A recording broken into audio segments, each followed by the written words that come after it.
C'est ce nombre 7, disent les ancêtres, parce que c'est le nombre de l'accomplissement, c'est le nombre de la perfection. Et c'est ce qui se passe aujourd'hui. C'est au bout d'une longue attente, c'est l'accomplissement de cette attente-là. C'est l'accomplissement de l'avènement de la divinité parmi les hommes. Le Verbe qui avant était Verbe est devenu ce jour-là également chair et également est devenu homme. Et il est devenu homme non pas de tel peuple ou de tel autre, il est né de la tribu de David, mais il considère tous les hommes également, quelle que soit leur génétique, quelle que soit leur culture. C'est pour ça que dans une même fête aujourd'hui, nous célébrons la Nativité et nous célébrons aussi l'adoration des mages. Et vous savez qu'il nous plaît de représenter les mages avec des couleurs différentes de peau, des origines différentes, qui viennent des 4 coins du monde.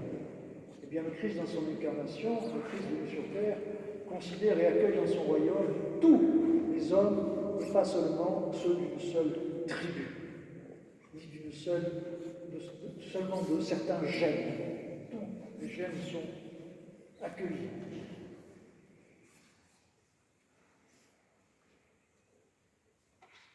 Dans cette fête de Noël, nous célébrons 3 fêtes en même temps.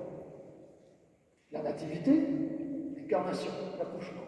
Et puis avec la célébration, la vénération des mages, l'adoration des mages, nous célébrons l'Épiphanie.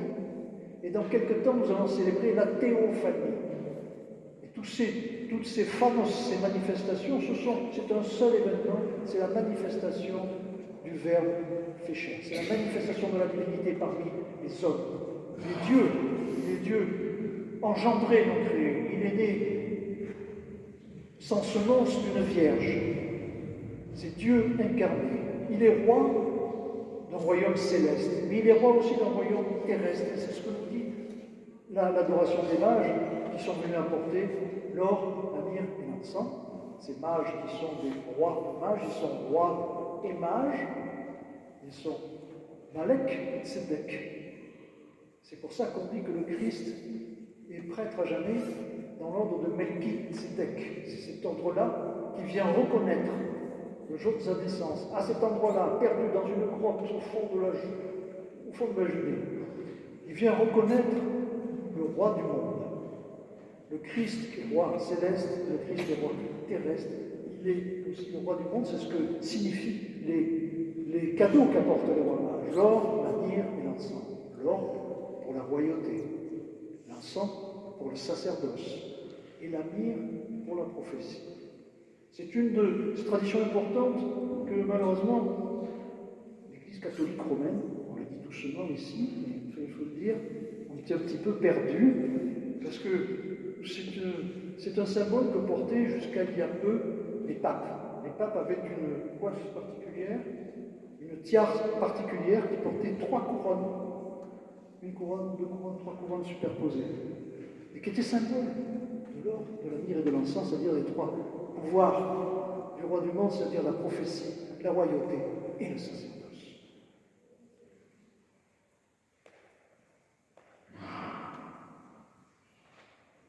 Alors bon, dans les tables, on sait quand on célèbre la Nativité, on a Dieu que pour la crèche. Bon, et d'ailleurs, je voudrais attirer votre attention sur les petites reliques. Non, elles ne sont pas là, elles sont sur l'autel. Vous avez mis là.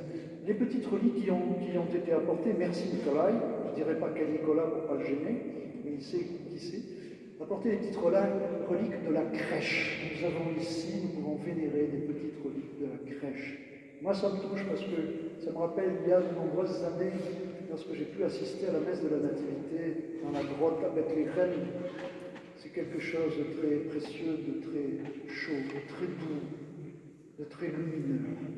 Merci pour ces reliques qui nous rappellent cela. Et dans cette nativité, on a Dieu que pour la crèche, pour l'enfant Jésus qui est là, dans son berceau, Marie, bien sûr, qui est là. Et puis nous représentons, selon une certaine tradition, un bœuf et un âne autour. Et puis il y a les pasteurs, les bergers.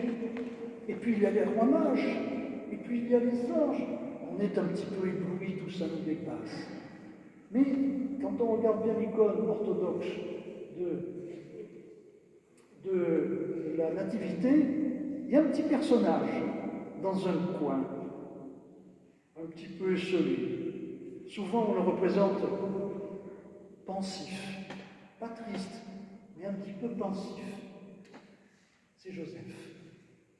Je voudrais un petit peu que nous nous souvenions à chaque nativité de Joseph.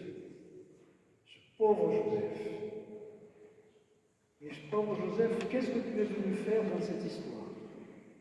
Comme dit la chanson, tu aurais pu être heureux, tu aurais pu vivre une vie heureuse comme les autres, avoir une épouse, avoir des enfants, avoir un métier, mais tu as choisi Marie. Ton cœur a choisi Marie. Et nous sommes pas, nous, un petit peu, nous les adultes, comme Joseph. Un peu comme Joseph, dans cette conscience que nous avons, bien que nous essayions de comprendre, mais qu'en fait tout cela nous dépasse complètement. Dieu, l'homme, l'incarnation, tout cela nous dépasse un peu. On est un peu comme Joseph, mais on accepte, comme Joseph. Alors je dis nous les adultes, et non pas les enfants, parce que les enfants, eux, ils ont cette connaissance directe. Ils ont cette pureté du cœur qui leur permet de comprendre tout de suite, sans douter, sans tristesse, sans doute. Alors, demandons au Seigneur, le jour de sa naissance, celui qui doit recevoir des cadeaux, bien de nous apporter à nous un petit cadeau, comme nous avons pris l'habitude que le jour de la naissance de Jésus, ce soit aux enfants qu'on apporte des cadeaux et pas à Jésus. Il faut changer ça. Mais, eh bien, demandons au Christ de nous faire ce cadeau d'être un peu comme Joseph, de nous rappeler que nous sommes comme Joseph, qui a accepté humblement de porter les saintes reliques, même s'il ne comprenait pas tout, même si beaucoup de choses lui échappaient, de porter ces saintes reliques et de pouvoir accompagner la réalisation de la promesse. Hier comme aujourd'hui. Et en cela, puissions-nous être aidés, comme Joseph, et guidés tous les jours de notre vie humaine en rendant grâce et en chantant la louange pour cela. Alléluia, Alléluia, Alléluia. S praznikom